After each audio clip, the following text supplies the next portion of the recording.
الأمين وعلى آله وأصحابه ومن تبعهم بإحسان إلى يوم الدين أما بعد فأعوذ بالله من الشيطان الرجيم اليوم أكملت لكم دينكم وأتممت عليكم نعمتي ورضيت لكم الإسلام دينا رب اشرح لي صدري ويسر لي امري واحلل عقدة من لساني يفقهوا قولي. محترم حاضرین مجلس، دینی اور ملی بھائیوں، ہر طرح کی تعریف بڑائی، بزرگی، کبریائی اس ذات وحدہ لا شریک کے لیے ہے جو پوری کائنات کا خالق، پوری کائنات کا مالک، پوری کائنات کا رازق، پوری کائنات کا چلانے والا، نظام کائنات جس کے اختیار میں ہے. بے شمار درود و سلام ہو اس ذات اقدس و مقدس پر جن کا نام نامی، اسم گرامی محمد ابن عبداللہ ابن عبد المطلب الحاشمی ہے، جنہیں اللہ رب العالمین نے ہم انسانوں کی رشد و ہدایت کے لیے، ہم انسانوں کو توحید کی دعوت دینے کے لیے، ہم انسانوں کو راہ جنت بتانے کے لیے منصب رسالت و نبوت سے سرفراز کر کے مبعوث فرمایا. حضرات گرامی، اللہ رب العالمین نے ہمیں مسلمان بنایا ہے. اللہ نے ہمیں اسلام کی دولت عطا فرمائی ہے جو یقیناً دنیا کی ہر دولت سے بڑھ کر کے عظیم دولت ہے، جو یقیناً دنیا کی ہر دولت سے بڑھ کر کے اچھی دولت ہے. ایسی دولت ہے، ایسی نعمت ہے جس کا مقابلہ کسی اور دولت اور کسی اور نعمت سے نہیں کیا جا سکتا. میرے بھائیوں، یہ ہمارا دین مکمل ہے، ہر طرح سے مکمل ہے. اس کے اندر کوئی کمی نہیں ہے، اس کے اندر کوئی خامی نہیں ہے. چنانچہ اللہ رب العالمین نے فرمایا اليوم اکملت لکم دینکم وَأَتْمَمْتُ عَلَيْكُمْ نِعْمَتِي وَرَضِيتُ لَكُمُ الْإِسْلَامَ دِينًا، کہ اے مومنوں، آج میں نے تمہارے لیے تمہارے دین کو مکمل کر دیا اور اپنی نعمت کا تمہارے اوپر اتمام کر دیا. یعنی یہ دین نعمت الہی ہے، ہم نے اپنی نعمت کا تمہارے اوپر اتمام کر دیا. وَرَضِيتُ لَكُمُ الْإِسْلَامَ دِينًا، اور میں تمہارے لیے اسلام کو بطور دین پسند کر لیا. اس آیت کریمہ میں اللہ رب العالمین نے یہ واضح کر دیا کہ ہمارا دین جو اسلام ہے یہ دین مکمل ہے، اس میں کوئی کمی نہیں ہے، اس میں کوئی خامی نہیں، ہر طرح سے مکمل ہے. جنت میں جانے کے لیے جن اعمال کو ہمیں کرنا چاہیے سب کچھ اس میں بتا دیا گیا ہے، اور جہنم سے بچنے کے لیے جن اعمال سے ہمیں بچنا چاہیے سب کچھ اللہ نے اس میں ہمیں بتا دیا ہے.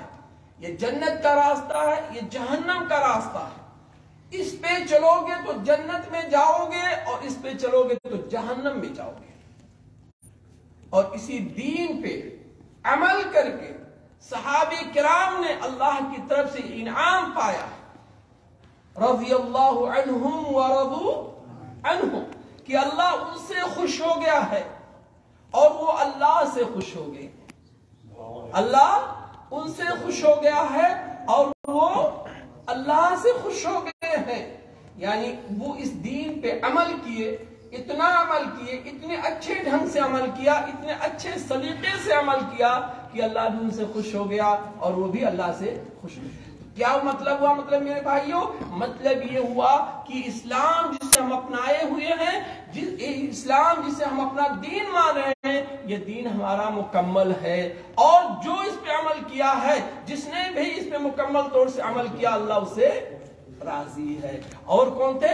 صحابہ کرام رضی اللہ تعالی عنہم اجمعین۔ میرے بھائیوں، بڑی سختی سے ہمیں یہ روکا گیا ہے کہ ہم اس دین کے اندر کچھ اضافہ کریں، کچھ ہم اضافہ کریں۔ اس میں کسی زیادتی سے ہمیں سختی سے منع کیا گیا ہے، کسی کمی سے ہمیں اسے سختی سے منع کیا گیا ہے۔ ہمیں یہ حکم دیا گیا ہے کہ نہ ہم اس دین کے اندر کچھ کم کریں اور نہ ہم اس دین کے اندر کچھ زیادہ کریں۔ جو کچھ بھی ہم اس دین کے اندر زیادہ کریں گے، اللہ کے حبیب صلی اللہ علیہ وسلم نے فرمایا وہ زیادتی مردود ہوگی۔ کیا ہوگی؟ وہ زیادتی مردود ہوگی۔ چنانچہ متفق علیہ روایت ہے، غور سے سنیے گا میرے بھائیوں، متفق علیہ روایت ہے، بخاری اور مسلم کی روایت ہے۔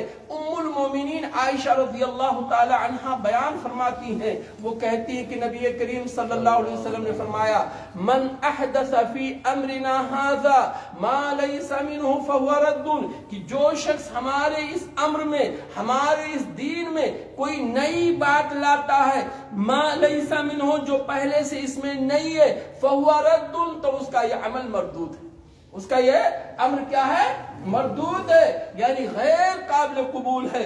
معلوم ہوا میرے عزیز دوستو، دین وہی دین ہے جو دین میرے نبی پہ نازل ہوا ہے، دین وہی دین ہے جو قرآن اور حدیث میں موجود ہے، دین وہی دین ہے جس پہ صحابہ کرام نے عمل کیا ہے، جس پہ تابعین نے عمل کیا ہے، جس پہ تبع تابعین نے عمل کیا ہے۔ میرے عزیز دوستو، اس دین کے اندر ہمیں کسی اضافے کی کرنے کی اجازت نہیں ہے، اور اگر ہم اس میں اضافہ کرتے ہیں تو ایسی چیز کو بدعت کہتے ہیں۔ کیا کہتے ہیں؟ بدعت کہتے ہیں۔ چنانچہ جابر ابن عبداللہ، صحیح مسلم کی روایت ہے، جابر ابن عبداللہ رضی اللہ تعالی عنہ راوی ہیں، وہ بیان فرماتے ہیں کہ نبی کریم صلی اللہ علیہ وسلم جب جمعہ کا خطبہ دیتے تھے، جب آپ ممبر پہ آتے تھے تو آپ صلی اللہ علیہ وسلم اللہ کہ حمد و صلاۃ و حمد و ثنا کو بیان کرتے تھے۔ اس کے بعد آپ صلی اللہ علیہ وسلم یہ کہتے تھے فَإِنَّ خَيْرَ الْحَدِيثِ كِتَابُ اللَّهِ وَخَيْرَ الْهَدْيِ هَدْيُ مُحَمَّدٍ صلی اللہ علیہ وسلم وَشَرَّ الْأُمُورِ مُحْدَثَاتُهَا وَكُلُّ بِدْعَةٍ ضَلَالَةٍ۔ صحیح مسلم کی روایت ہے۔ راوی کون ہے میرے بھائی؟ جابر ابن عبداللہ رضی اللہ تعالی عنہ۔ میرے نبی ہر خطبہ جمعہ میں، ایک خطبے میں نہیں بلکہ ہر خطبے میں کہتے تھے کہ اے مسلمانوں سن لو، فَإِنَّ خَيْرَ الْحَدِيثِ كِتَابُ اللَّهِ، سب سے اچھی بات، سب سے پیاری بات، سب سے بہترین بات رب کی کتاب ہے، رب کی کتاب ہے۔ رب کی کتاب سے مراد یہاں کیا ہے میرے عزیز دوستو؟ قرآن مجید ہے۔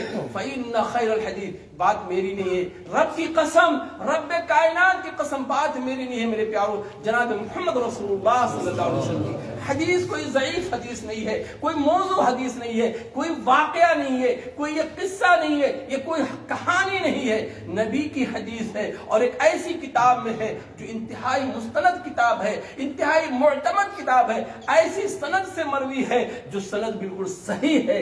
جابر ابن عبداللہ کہتے ہیں کہ ہر خطبہ جمعہ میں ہمارے نبی جناب محمد رسول اللہ صلی اللہ علیہ وسلم اس حدیث پاک کو بیان کرتے تھے کہ سب سے بہترین بات اللہ کی بات ہے۔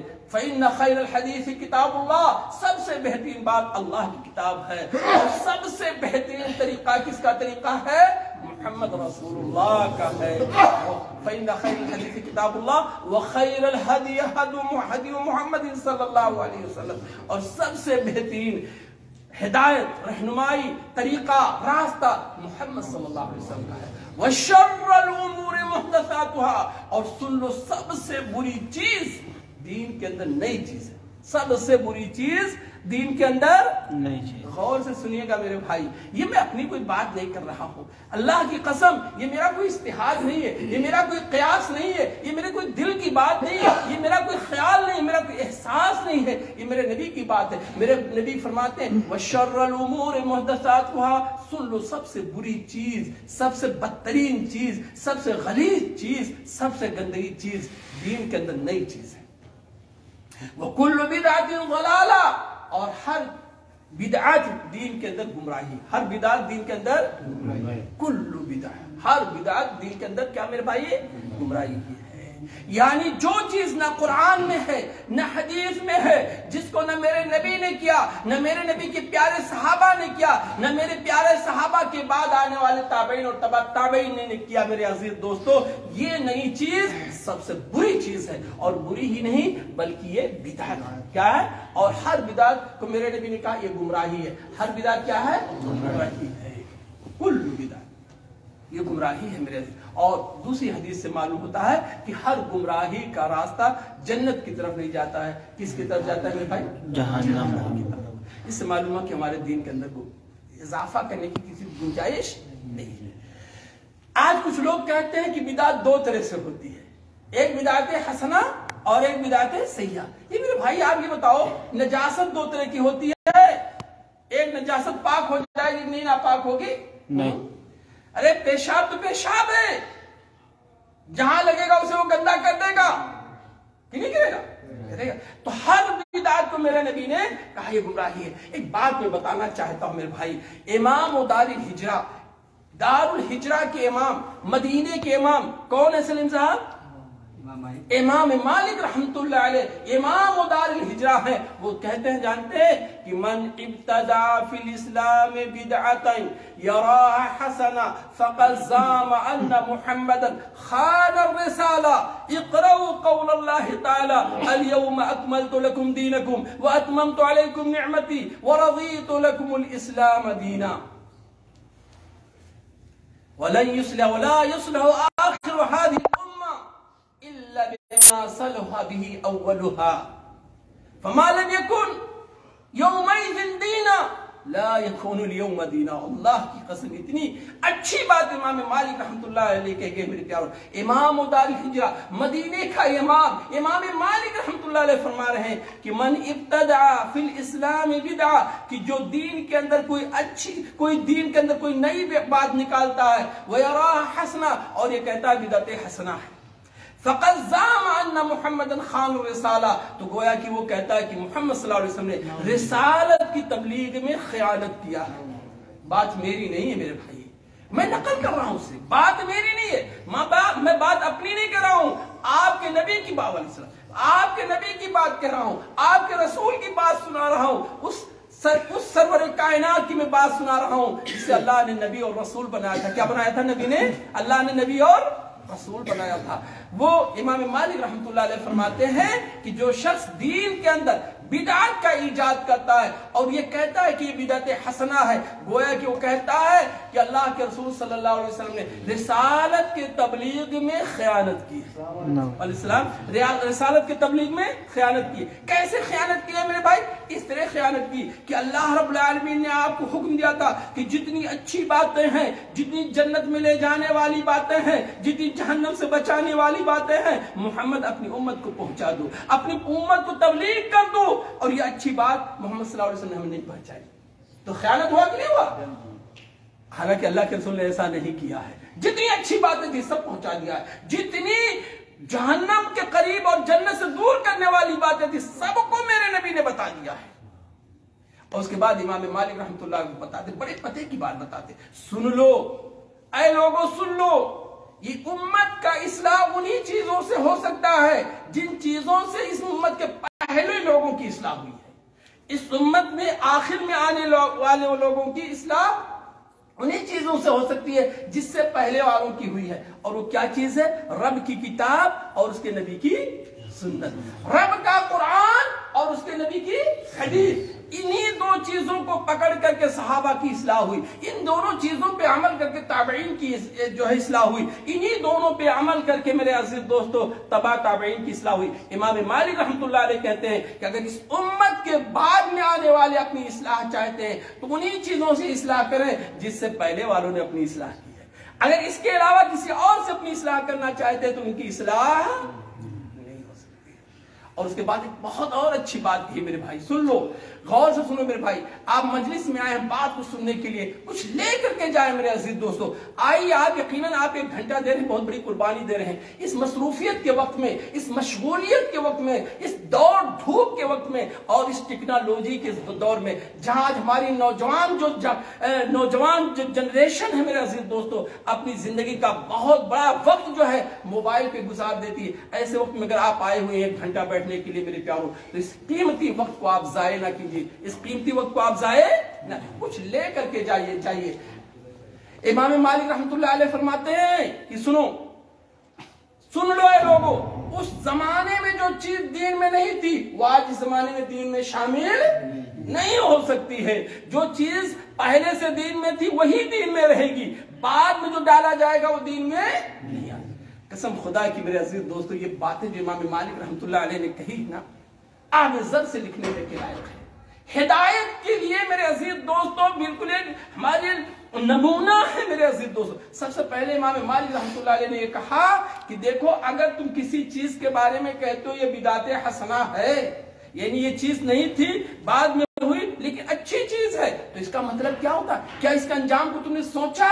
گویا کہ تم یہ کہہ رہے ہو کہ اللہ کے رسول نے یہ اچھی بات تھی لیکن بتایا، یعنی خیانت کرنے کے لیے کہتے ہو۔ حالانکہ اللہ کے رسول نے عرفہ کے دن میرے عزیز دوستو صحابہ کو سامنے کر کے کہا تھا کہ اے میرے صحابہ بتاؤ، کیا میں نے تم اللہ کے دین کو تم تک پہنچایا کہ نہیں پہنچایا؟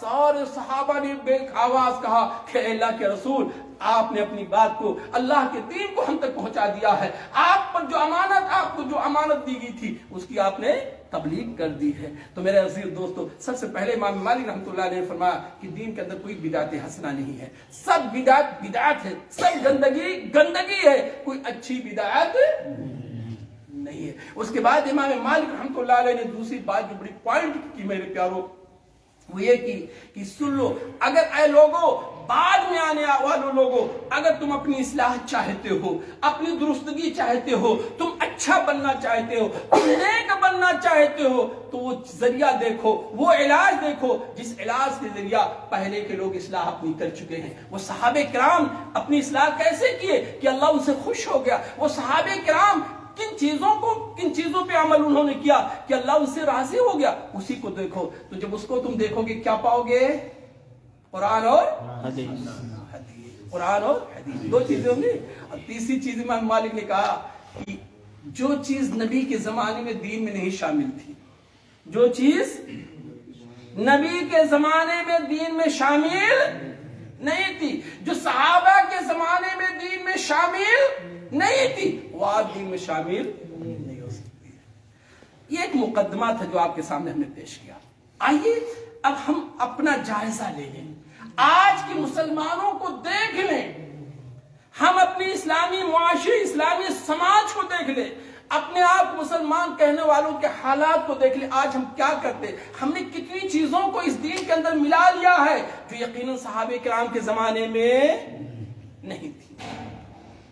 امام مالک نے کہا جو صحابہ کے زمانے میں، اللہ کے رسول کے زمانے میں نہیں تھی، آج بڑھائی گئی ہے، وہ دین کا حصہ نہیں بن سکتی ہے، کبھی بھی نہیں بن سکتی۔ آئیے دیکھیں میرے عزیز دوستو، یہ کون سا مہینہ ہے عربی میں؟ رجب۔ کون مہینہ ہے؟ رجب کا مہینہ ہے۔ عربی کیلنڈر میں رجب کا مہینہ کون سا مہینہ ہوتا ہے؟ 8واں کی 10واں؟ 7واں ہوتا ہے، یاد ہے نا؟ ہاں یاد ہے، کیونکہ شعبان اس کے بعد 8واں ہے، رمضان 9واں ہے۔ تو یہ اسلامی کیلنڈر کا یا ہجری کیلنڈر کا یا قمری کیلنڈر کا یہ رجب 7واں مہینہ ہے۔ اسلام میں اس مہینے کی اہمیت کیا ہے میرے عزیز دوستو؟ اسلام میں اس مہینے کی اہمیت یہ ہے کہ ان 4 مہینوں میں سے ایک ہے جسے ہم حرمت والا مہینہ کہتے ہیں۔ کیا کہتے ہیں؟ حرمت والا مہینہ کہتے ہیں، عزت والا مہینہ کہتے ہیں، ایسا مہینہ کہتے ہیں جس میں ہمیں حکم دیا گیا ہے کہ ہم گناہوں سے زیادہ بچیں، گناہوں سے بچیں، جنگ و جدال سے بچیں، قتل و غارت گری سے بچیں، دیگر برائیوں سے بچیں۔ ان 4 مہینوں میں سے ایک ہے۔ قرآن مجید میں اللہ رب العالمین فرماتے ہیں، سورۃ توبہ کی 36 نمبر آیت کریمہ ہے، ان عدت الشہور عند اللہ 12 شہرا فی کتاب اللہ یوم خلق السماوات والارض منها 4 حرم ذالک الدین القیم فلا تظلموا فیہن انفسکم وقاتلوا المشرکین کافۃ کما یقاتلونکم کافۃ واعلموا ان اللہ مع المتقین۔ اللہ فرماتے ہیں ان عدت الشہور عند اللہ 12 شہرا فی کتاب اللہ، کہ سن لو اللہ کے نزدیک اللہ کی کتاب میں یعنی لوح محفوظ میں مہینوں کی تعداد 12۔ مہینوں کی تعداد کتنی ہے؟ 12۔ اور یہ اسی دن سے جس دن اللہ نے زمین و آسمان کو پیدا کیا، اور ان 12 مہینوں میں 4 مہینے حرمت والے ہیں، 4 مہینے حرمت والے ہیں، اور یہی سیدھا دن ہے۔ سو ان 4 مہینوں میں اے میرے بندو تم اپنے نفسوں پہ ظلم نہ کرو، یعنی گناہ کے کام نہ کرو۔ وَقَاتِلُوا الْمُشْرِكِينَ كَافَّةً كَمَا يُقَاتِلُونَكُمْ كَافَّةً، اور سارے مشرکوں سے مل کر کے تم قتال کرو جیسے وہ تم سے مل کر کے قتال کرو۔ یعنی اس میں تمہیں جنگ کرنے سے منع کیا گیا ہے، لڑائی کرنے سے منع کیا، لیکن اگر تمہارے پر کوئی جنگ تھوپ رہا ہے، تم سے کوئی لڑ رہا ہے، تم سے جنگ و جدال کر رہا ہے، تو ایسے شخص سے اگر وہ اپنی جتھا کو لے کر کے آتا ہے، اپنی فوج کو لے کر کے آتا ہے، تو تم بھی اپنی پوری جتھا اور پوری فوج کے ساتھ ان سے قتال کرو۔ اگر کوئی قتال نہیں کرتا ہے تو پھر تم قتال وَاعْلَمُوا أَنَّ اللَّهَ مَعَ الْمُتَّقِينَ، اور جان لو کہ اللہ کس کے ساتھ ہے؟ پرہیزگاروں کے ساتھ ہے، متقیوں کے ساتھ ہے۔ اللہ اس آیت کریمہ میں اللہ نے بتایا کہ مہینوں کی تعداد کتنی ہے؟ 12۔ کتنی ہے؟ 12۔ اور ان 12 مہینوں میں 4 مہینے کی کون ہے؟ حرمت والے۔ اور یہ جو 12 اور 4 ہے نا، یہ کوئی نئی چیز نہیں ہے، یہ اسی دن سے اللہ نے ان کو بنا دیا ہے جس دن اللہ نے آسمان و زمین کو، اور کہاں اس کو لکھ دیا گیا ہے؟ لوح محفوظ میں لکھ دیا گیا۔ گویا کہ سارے نبیوں کے زمانے میں مہینوں کی تعداد ایسے تھی، اور ان مہینوں کی تعداد میں 4 مہینے حرمت والے۔ اب اس آیت کریمہ میں میرے عزیز دوستو یہ نہیں بتایا کہ 4 مہینے ہیں کیوں۔ اس لیے معلوم ہوا کہ قرآن کو سمجھنے کے لیے حدیث کا پڑھنا ضروری ہے۔ ایک فرقہ ہندوستان، پاکستان میں اور بنگلہ دیش میں محدود پیمانے پہ نکلا ہوا ہے قرآنی فرقہ، کیا؟ اہل القرآن اپنے آپ کو کہتے ہیں، اور کہتے ہیں ہم سارے مسائل اپنے کس سے لیں گے؟ قرآن سے لیں گے۔ ان ظالموں سے پوچھا جائے بتاؤ ظالموں، اللہ نے کہا یہ 4 مہینے حرمت والے ہیں، کہاں ہیں تم؟ پورے قرآن کو نکال کر کے دیکھو، وہ 4 حرمت والے مہینے کہاں ہیں؟ ہے کہیں؟ نہیں، پورے قرآن میں کہیں نہیں ہے سلیم بھائی۔ اللہ نے صرف یہ کہا کہ مانب مہینے کتنے 12 ہیں اور 4 حرمت والے ہیں، اور ان حرمت والوں مہینوں میں تم گناہ کا کام نہ کرو۔ تو کون مہینہ ہے؟ آیا وہ یار جماد الاخرى ہے، جماد الاولیٰ ہے، ربیع الاول ہے، ربیع الثانی، کہاں ہے؟ بتاؤ قرآنیوں، اے اپنے آپ کو قرآن کے ماننے کا دعویٰ کرنے والوں، بتاؤ کہاں ہے 4 مہینہ؟ ظالم کیا کہیں گے؟ نہیں بتا پائیں گے، ادھر ادھر کی لایانی باتیں۔ ہم نے کہا لایانی بات نہ کرو، یہ قرآن رب کا کلام ہے، اور نبی کا فرمان بھی رب کا کلام ہے۔ ٹھیک ہے؟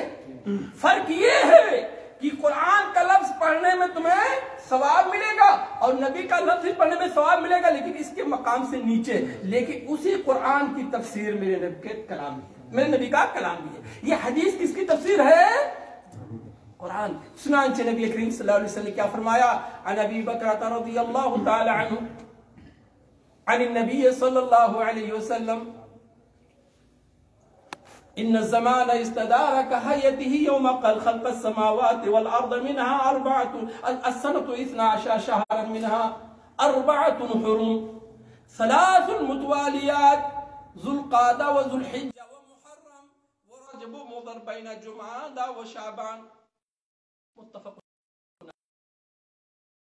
رضی اللہ تعالیٰ عنہ کہتے ہیں کہ نبی کریم صلی اللہ علیہ وسلم میدان عرفات میں خطبہ دے رہے تھے نا، اس خطبے کے درمیان یہ فرمایا کہ اے لوگوں، زمانہ گھوم گھما کر کے ویسے ہو گیا ہے جیسے اللہ نے پیدا کیا تھا۔ اصل میں مکہ والے کیا کرتے؟ وہ بھی 4 مہینوں کو مانتے تھے حرمت والے، لیکن اپنے ضرورت کے مطابق نا، جیسے اب رجب کا مہینہ آ گیا اور اس میں وہ لڑنا چاہتے تو کہتے یہ رجب کا مہینہ یہ شعبان کا، کیا کہتے تھے؟ الٹ کر دیتے تھے۔ لیکن جس سال میرے نبی نے حج کیا تھا اس سال ہر مہینہ اپنی اپنی جگہ پہ، رجب اپنی جگہ پہ، شعبان اپنی جگہ پہ، رمضان یعنی الٹا پلٹا اس سال انہوں نے نہیں کیا تھا. تو میرے حبیب فرماتے ہیں کہ اے لوگوں، زمانہ گھوم کر کے اپنے محور پہ آ گیا ہے.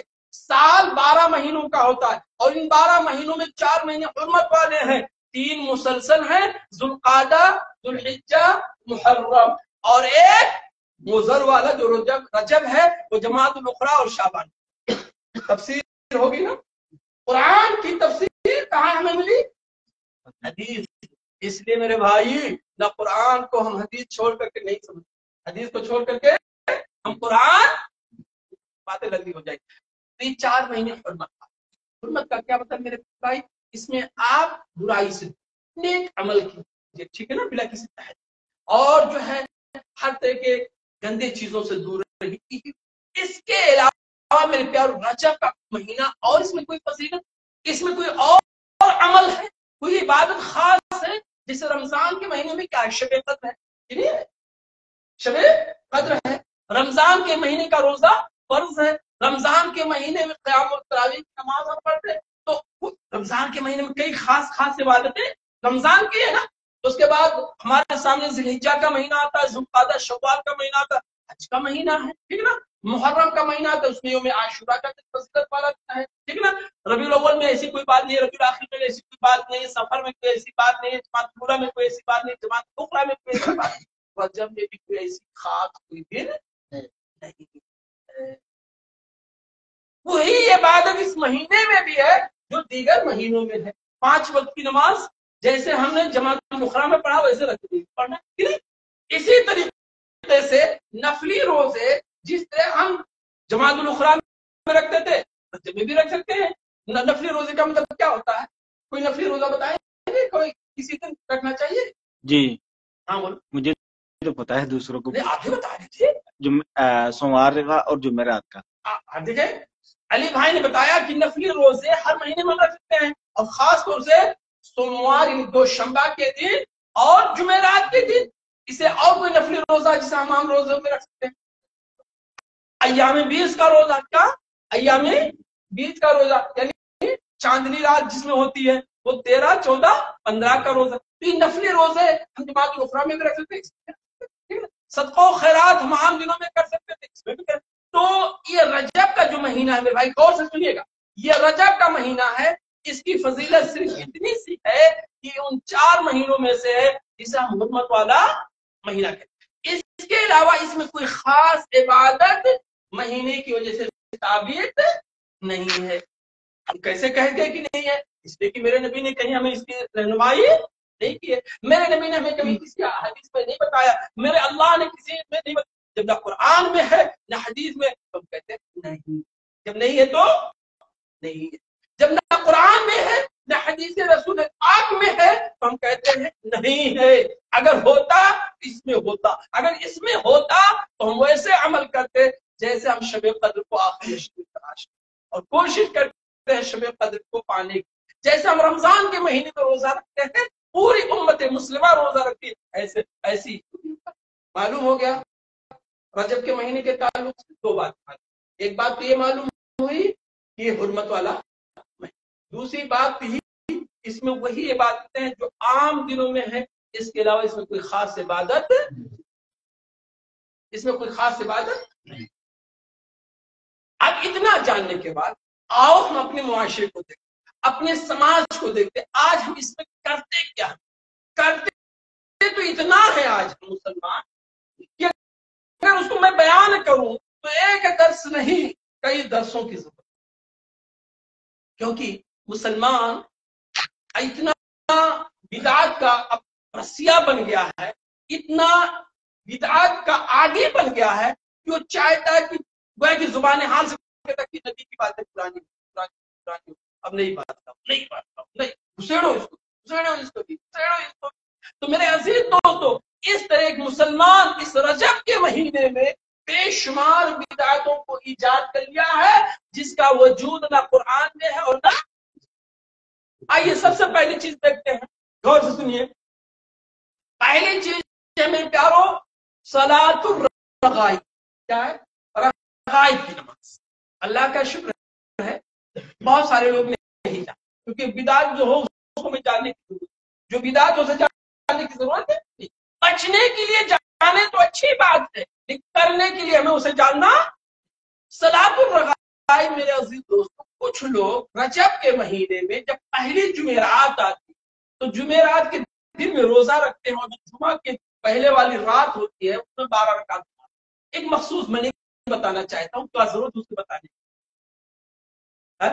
ایک مخصوص انداز میں 12 رکعت نماز پڑھتے ہیں، 2 رکعت میں سلام پھیرتے اور پھر پہلی رکعت میں سورہ فاتحہ پڑھو، پھر ایک ایسی سورت پڑھو اتنی بار پڑھو، پھر ایک ایسی سورت پڑھو اتنی بار پڑھو، ایسا پڑھو پھر ایسا پڑھو. اس طریقے سے 12 رکعت کیا پڑھتے ہیں؟ صلاۃ الرغائب. یہ نماز جو صلاۃ الرغائب کے نام سے مشہور ہے، یہ نماز میرے نبی کے زمانے میں پہلی مرتبہ اس نماز کو بیت المقدس میں کہتے. پہلی مرتبہ کہاں پڑھی گئی؟ نہ مکے میں پڑھی گئی نہ مدینے میں پڑھی گئی. مکہ مدینے والے نہیں، پہلی مرتبہ بیت المقدس میں پڑھی گئی. اور کتنی سال میں پڑھی گئی؟ 480 ہجری. 400 اس سے پہلے صلاۃ الرغائب کی نام کی نماز 480 میں پہلی بار ایک آدمی نے اس نماز کو پڑھا، صلاۃ الرغائب. اب دیکھیں میرے بھائی، 480 سال تک مسلمان اس نماز کو نہیں جانتے. 480 سال کے بعد اس نماز کو اس دین کے اندر تھا. یہ نئی چیز ہوئی کہ پرانی چیز؟ اور نئی چیز کا نام کیا ہے؟ امام مالک نے کہا کہ جو چیز نبی کے زمانے میں دین میں نہیں تھی وہ بعد میں دین میں، تو یہ نماز کیا ہوئی؟ بدعت. دوسری چیز ہمارے دین کا حصہ نہیں بن سکتی، میرے نبی کے زمانے میں چیز نہیں. جو بھی بھائی صلاۃ الرغائب اس کی لمبی تفسیر ہے اس کو پڑھتے ہیں، میں ان سے یہی کہتا ہوں کہ اپنی محنت کو ضائع نہ کرو. ایسا کام کرو جس میں محنت ضائع. میں نے کہہ دیا آپ کہیں گے یار آدمی روزہ رکھتا برائی کیا ہے، نماز پڑھتا برائی کیا ہے؟ ارے برائی یہ کہ میرے نبی کی سنت ہے. وہ حدیث آپ جانتے ہیں نا، صحیح مسلم کی حدیث ہے، جابر بن عبداللہ رضی اللہ تعالیٰ عنہ سے مروی ہے. میں نے کہا اس نماز کا کوئی فائدہ نہیں ہے، اس روزے کا کوئی فائدہ نہیں. یہ میری بات نہیں ہے، یہ میں نبی کی حدیث کی روشنی میں کر رہا ہوں. دیکھو 3 آدمی میرے نبی کے گھر آئے. حضرت جابر ابن عبداللہ رضی اللہ تعالیٰ عنہ 3 آدمی میرے نبی کے گھر آئے یہ دریافت کرنے کے لیے کہ میرے نبی کے معمولات زندگی کیا ہے، شب و روز آپ صلی اللہ علیہ وسلم کیا کرتے، کیا عبادتیں کرتے وہ میں بھی کروں. تو گھر آئے تو نبی کریم صلی اللہ علیہ وسلم نہیں موجود. آپ کے کچھ ازواج مطہرات سے ملاقات ہوئی، امہات المومنین سے ملاقات، پوچھا کہ میرے نبی صلی اللہ علیہ وسلم گھر پہ کیا کرتے ہیں؟ ان لوگوں نے بتایا کہ میرے نبی یہ کرتے ہیں. تو ان تینوں کو لگا کہ میرے نبی تھوڑا کر کیا کرتے ہیں، تھوڑا کر. اتنا کرنے سے نیا نہیں پاتے.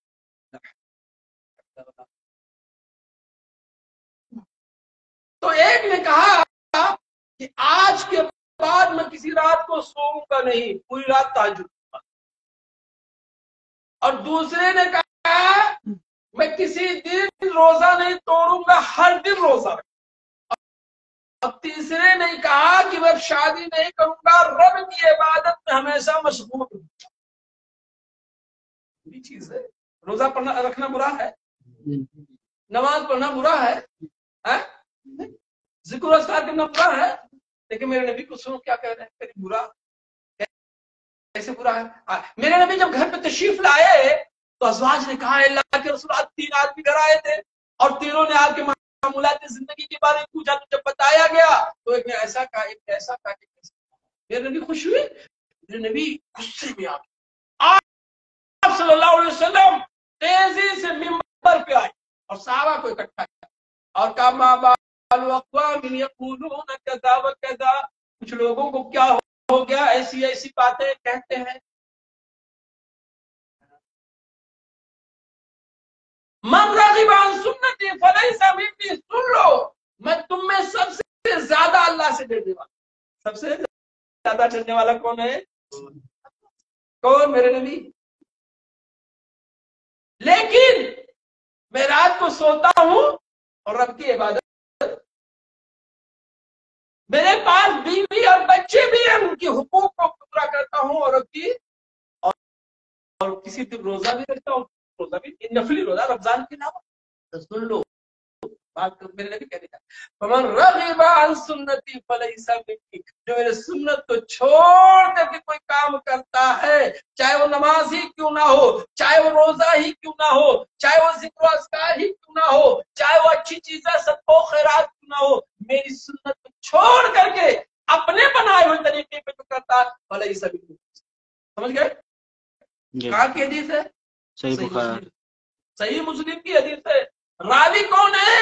بات کون کرا؟ نبی کریم صلی اللہ علیہ وسلم۔ تو معلوم ہوا وہ نماز بھی اللہ نہیں پسند کرتا ہے جو نماز میرے نبی کے مطابق، وہ روزہ بھی اللہ نہیں پسند کرتا جو روزہ میرے نبی صلی اللہ علیہ وسلم کی سنت کے مطابق نہ ہو، وہ ذکر و اذکار بھی میرے رب کو نہیں پسند ہے جو میرے نبی کو پسند ہے، میرے نبی کی سنت پر، اور اسی وجہ سے اللہ نے کہا قل ان کنتم تحبون اللہ میرے نبی مسلمانوں میں اعلان کر دو ان کنتم تحبون اللہ، اگر تمہیں اللہ سے محبت ہے تو راستہ میری اتباع سے فتبعونی، تو میری اتباع۔ رب کی محبت کیسے ملے گی سلیم بھائی؟ میرے نبی کی اتباع کر، میرے نبی کی اتباع نہیں کرو گے رب کی محبت تو یہ، چونکہ میرے نبی نے یہ نماز نہیں پڑھی ہے، صحابہ نے نہیں پڑھی ہے، تابعین نے نہیں پڑھی ہے، تبع تابعین نے نہیں پڑھی ہے، محدثین کرام نے نہیں پڑھی ہے، ائمہ اور فقہاء نے نماز نہیں پڑھی ہے، ہم کہیں گے اس نماز کا کوئی فائدہ، اس نماز کا کوئی فائدہ نہیں۔ لاکھ تم کہتے رہو کہ نماز ہے، دیکھا میرے نبی تو نماز کے بارے میں کہہ گئے کہ تم میرے نبی کی سنت کے مطابق نہیں ہوتی نماز، یہ کام اور بھی کرتے ہیں۔ دوسری چیز میرے عزیز دوستو، جعفر صادق کا کنڈا، کیا جعفر صادق کا کنڈا جانتے تھے؟ اللہ کرے نہ جان، جو غلط ہو نہ جانو تو اچھا، اور میں جو بتاتا ہوں صرف تعلیم، اس وجہ سے میں تفصیل میں کبھی چھوڑ دیتا ہوں، تفصیل بتانے کی ضرورت ہے، جب ہمیں اب سے عمل ہی نہیں کرنا تو تفصیل بتانے کی۔ جعفر صادق کا کنڈا بنا، تو جعفر صادق کا کنڈا کیا ہوتا ہے؟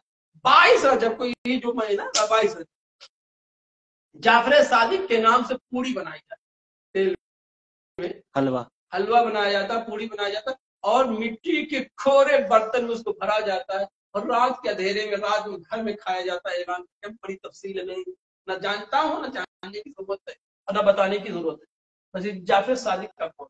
اور پھر جعفر صادق رحمہ اللہ کی نیاز کی جاتی ہے، اور پھر اپنی مرادیں مانگی جاتی، بچہ نہیں ہوتا تو بچہ ہو جائے، بیمار ہو تو شفا ہو جائے، روزی کی تنگ دستی تو جعفر صادق کے نام سے۔ اللہ، دلیل کیا ہے؟ کرتا کون؟ اچھا مزے کی تو بات یہ ہے نا، یہ صرف ہندوستان اور پاکستان میں ہوتا ہے۔ کہاں ہوتا ہے؟ ہندوستان اور پاکستان، بنگلہ دیش میں بھی نہیں، الحمدللہ۔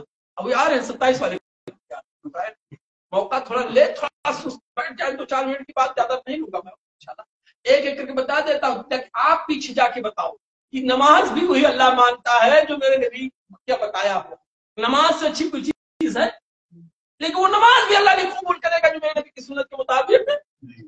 تمہارا کوڈا اور سوڈا جو یہ ہے، اور جانتے کبھی شروع ہوا ہے؟ صرف اس کی عمر میرے عزیز دوستوں بالکل 110 سال، کتنے سال ہے؟ اور ہجری سال کون سا ہے؟ 1444، 47 آتے ہیں، 44 1444،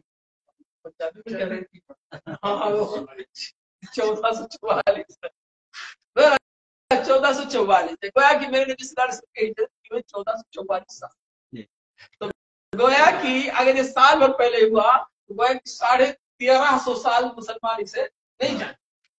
ہوا یہ کہ ہندوستان میں جیسے پہلے آپ بچپن میں سنے ہوں گے نا، لکڑہارے کی کہانی، کوا اور پھلانے کی کہانی، اور پہلانے فقیر کی کہانیاں، ایسی کہانیاں چھوٹے چھوٹے ٹرینوں میں بکتے تھے، تو ایک امیر مینائی کلر کا خورشید مینائی تھا، اس نے ایسے کہانی لکھا ٹرینوں میں جو بکتی تھی، داستان عجیب.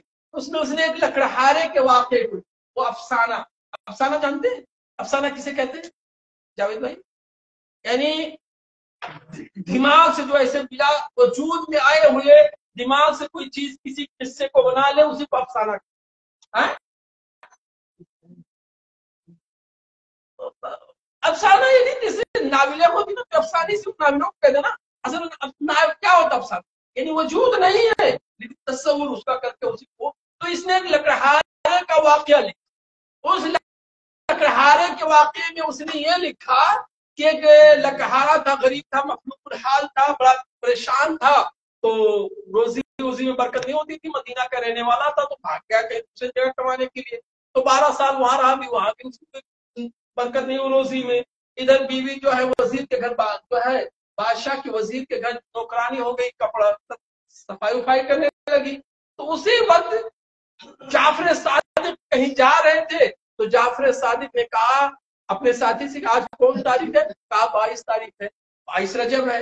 کہا 22 رجب کو جو میرے نام کی نیاز دیکھا اونڈے بنائے گا، یعنی پراٹھے وراٹھے جو پوڑی اڑی بنائے گا اور حلوہ بنائے گا، میرے نام کا نیاز دے گا، اور میرے وسیلے سے جو مانگے گا اس کی ساری مراد پوری ہو جائے گی. اور اگر نہیں پوری ہوگی تو قیامت کی میرے دامن پکڑ. اتنا چیلنج کہتے ہیں اس عورت نے جا کر کے بنا دیا. ادھر بنانا تھا اور ادھر اس کا شوہر جو ہے لکڑی کاٹ رہا تھا. لکڑی گری تو نیچے دیکھا چھن سے ہوا، کلہاڑی نیچے گر گئی. پیڑ پہ لکڑی کاٹ رہا تھا، کلہاڑی گر گئی. تو دیکھا یار چھنکار کی آواز آ رہی ہے، جیسے لوہا پہ گرے تو اس کی آواز ہوتی ہے نا. تو نیچے آیا تو دیکھا کھودا تو پورا خزانہ تھا، اشرفیاں تھیں، سونے چاندی، بڑے دولت. وہ لاد پھاند کر کے آیا اور آیا مدینہ میں، بہت شاندار وزیر کے ساتھ بنایا تھا. ایک دن وزیر کی بیوی پہ چھت پہ گئی تو دیکھا یار میرے گھر کے سامنے اتنا بڑا محل کس کا ہے؟ بتایا گیا کہ اسی نوکرانی کا محل ہے جو تمہارے یہاں کام کرتا ہے. کیسے؟ اس کی بیوی نے کہا میرے شوہر میں نے جعفر صادق کا کوڑا بنایا، مجھے یہ مل گیا. تو کہا نہیں، تم نے جھوٹ بولا، تیرا شوہر ڈاکو ہے، کہیں سے ڈاکہ ڈال کر کے یہ پیسہ لے کر. اب بیوی وزیر کی اتنا کہنا تھا، اس کو مصیبت دینا شروع ہوئی. کیا ہوا کہ اس کے شوہر کو کسی نے جو ہے کرپشن میں پکڑوا دیا. اس کے بعد جب بادشاہ نے اس کو کہا اس ملک کو تو چھوڑ کے چلے جاؤ، وہ جانے لگی تو راستے میں 2 درہم اس کے پاس تھے، ایک کا خربوزہ لے لیا، کپڑے میں باندھ لیا. ادھر بادشاہ کا لڑکا، وزیر کا لڑکا غائب ہو گیا. تو تلاشنے لگے تو کہا ہو سکتا وہی آدمی کروا دیا ہو. وزیر نے اس کو تلاشنے گئے تو اس کے کپڑے کو کھولا تو دیکھا بادشاہ کا کے لڑکے کا سر اس کے کپڑے میں، خربوزہ کی جگہ کیا تھا؟ سر. اب ان دونوں کو یہ حکم ہوا کہ وہ پھانسی دے. رات میں تھے دونوں جیل میں بیٹھے تھے، اس پر پھانسی ہوگی. لوگوں نے سوچا یار کون سی مصیبت میں ہم لوگ پھنس گئے، کیا غلطی ہوئی؟ کہا یار جیسی تو غلطی نظر نہیں آ رہی ہے، لیکن وہ جعفر صادق کا کوڑا ہم لوگوں نے نہیں بنایا، مذاق کیا. اچھا ٹھیک ہے، میں جیل سے اگر نکل گئی جعفر صادق کا کوڑا بناؤں. اتنا سوچنا تھا کیا کہ بادشاہ کا لڑکا مل گیا. اس کے بعد بادشاہ نے سارے غلطیوں کو اس کو معاف کر کے دوبارہ کھانا بنایا.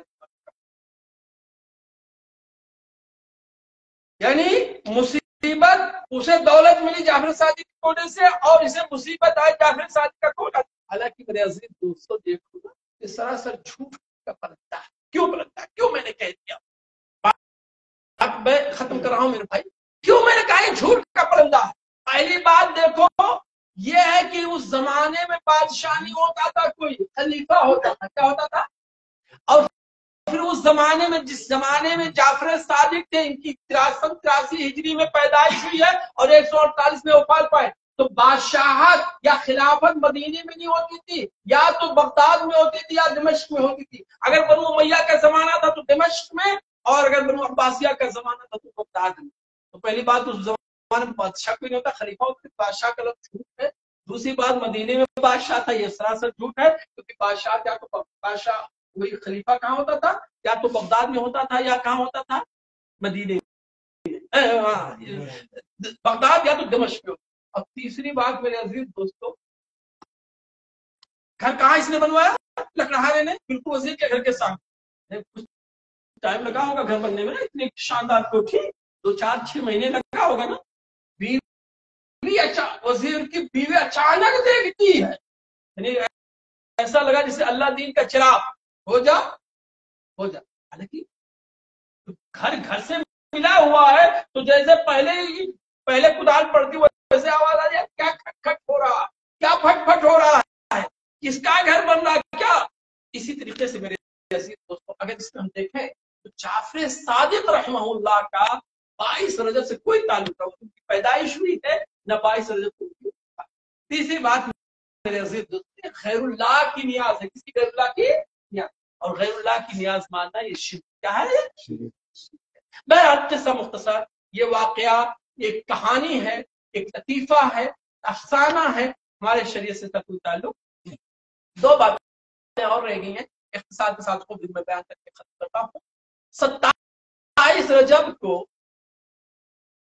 معراج، جشن معراج کیا مناتے ہیں؟ جشن نبی کریم صلی اللہ علیہ وسلم کی معراج جو ہوئی تھی، تو جشن کیا کرتے ہیں؟ روزہ رکھتے ہیں، رات میں محفلیں منعقد ہوتی ہیں، مسجدوں پہ چراغ جلائے جاتے ہیں، مختلف کھانے بنائے جاتے ہیں، جیسے جشن ہوتی ویسے جشن۔ سوال یہ ہے کہ جو تم کرتے ہو کیا تمہارے نبی نے کیا؟ کیا صحابہ نے کیا؟ کیا تابعین نے کیا؟ کیا تبع تابعین نے کیا؟ کسی نے نہیں۔ میں یہ آپ کو بتاؤں کہ معراج تو میرے نبی کی ہوئی ہے، لیکن یہ نہیں معلوم ہے، کنفرم نہیں ہے کہ میرے نبی کی معراج کب ہوئی۔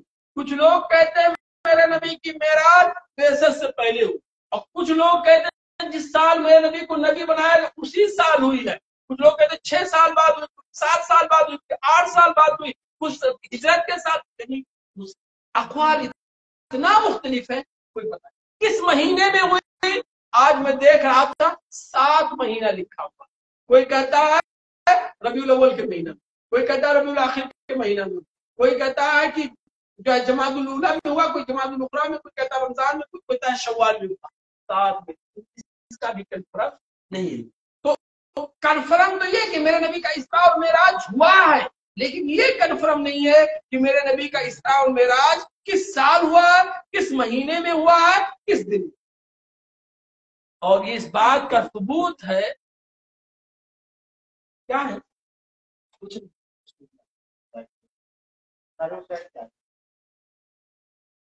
اچھا سنیں بھائی، سنیں تو یہ کنفرم نہیں ہے کہ میرے نبی کا اسراء معراج ہوا، کیونکہ سورہ اسراء کی پہلی آیت اللہ نے کیا کہا؟ سبحان الذي اسرى بعبده ليلا من المسجد الحرام الى المسجد الاقصى الذي باركنا حوله لنريه من آیاتنا۔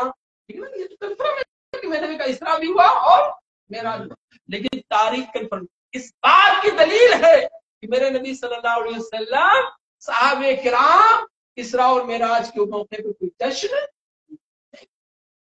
اگر کرتے تو جیسے کس تاریخ کو ہوتی ہے؟ 1 شوال۔ عید الاضحیٰ کب ہوتا ہے؟ 10 ذی الحجہ کو۔ یہ کنفرم ہے، اس میں کوئی اختلاف ایسے بھی کنفرم ہوتا، اختلاف میں اخیر میں چلتے چلتے ایک اور بات کہہ کر کے اپنی بات میں سمیٹ دے رہا ہوں میرے عزیز دوستوں، پھر انشاءاللہ اگلے دوست مزید باتیں آپ کے سامنے آئیں گی۔ اور ابھی ایک بات ہم نے امام مالک نے کیا کہا کہ جو اس زمانے میں دین کا حصہ نہیں تھا وہ آج کے زمانے میں دین کا حصہ نہیں۔ میرے نبی نے معراج کے بعد مدینے کی پوری زندگی میرے نبی کے نا 10 سال، کتنی بار معراج کی تاریخ آئی؟ میرے نبی نے کوئی جشن منایا؟ صحابہ نے، خلفائے راشدین نے نہیں بنایا۔ اچھا عرس منانا، کیا منانا؟ عرس کس کو کہتے؟ ہاں ہاں ہاں، اور عرس کہتے ہیں کسی کی وفات کے دن اکٹھا ہو کے میلہ لگانا، میلہ منانا.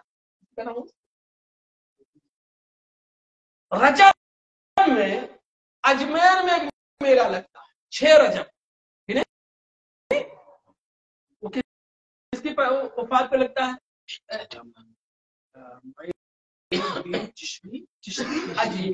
چشتی اجمیری 6 رجب.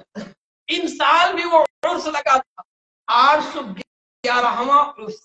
یہ 6 رجب کو لگتا ہے کیونکہ 633 رجب سن 633 ہجری میں ان کی وفات. تو ہر سال یہ عرس لگتا ہے. کہاں لگتا ہے؟ اجمیر میں لگتا ہے. کیا عرس کیسا ہوتا ہے؟ میلہ ہوتا ہے. کیا ہوتا ہے؟ میلہ ہوتا ہے. پورے ہندوستان اور ہندو بھی پورے آتے. کیوں؟ انہیں کی طرح ہمارے یہاں جانتے ہیں اتنا بڑا دشمن ہے نا مودی اس کا مسلمانوں کا. سارا قانون خلاف ہے لیکن وہ بس چادر بھیجا کہ نہیں بھیجا. سونیا گاندھی نے بھی بھیجا، راہل گاندھی نے بھی بھیجا، فلانے دھماکے سب بھیجتے ہیں. ہندو بھی جا تو کہتے ہیں یار جو ہمارے 333 کروڑ دیوی دیوتا ہے تو ایک اور صحیح کتنے ہیں 333 کروڑ. تو ان کی مثال بہرحال معاف کیجیے میرے.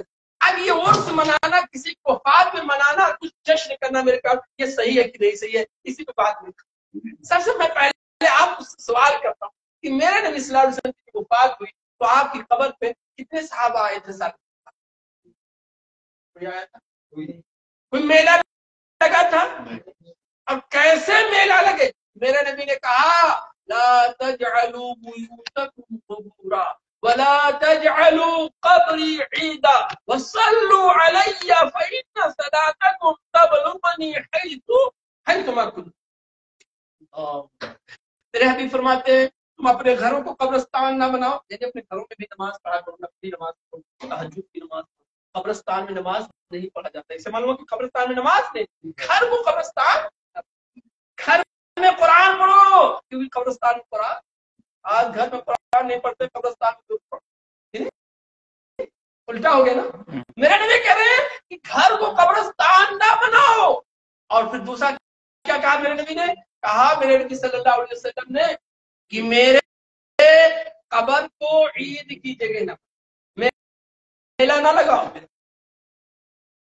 اور اس کے بعد میرے نبی نے کہا جہاں بھی تم رہو وہیں سے تم مجھ پہ درود پڑھو کیونکہ اللہ نے کچھ فرشتوں کو متعین کر دیا ہے جہاں بھی تم رہو گے وہ درود لے کر کے تیرے پاس.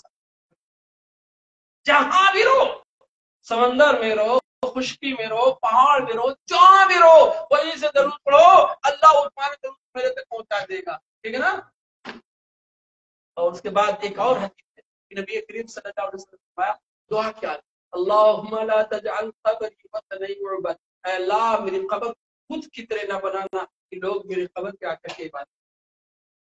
پھر میرے نبی نے کہا جس سال میرے نبی کو وفات ہوئی کہ ابھی چند لمحات میں وفات ہو جائے گی، لعن اللہ اليہود والنصارى اتخذوا قبور انبیاء مساجدا. لعنت ہو اللہ کی یہود اور نصارہ پہ جنہوں نے اپنے نبیوں کے قبروں کو سجدہ کیا. میرے عزیز دوست، میرے نبی کا ایک پیغام کہ قبر پہ میلہ نہ لگے، قبر پہ سجدے نہ کرو. اور آج اسی کے خلاف کیا جا رہا ہے.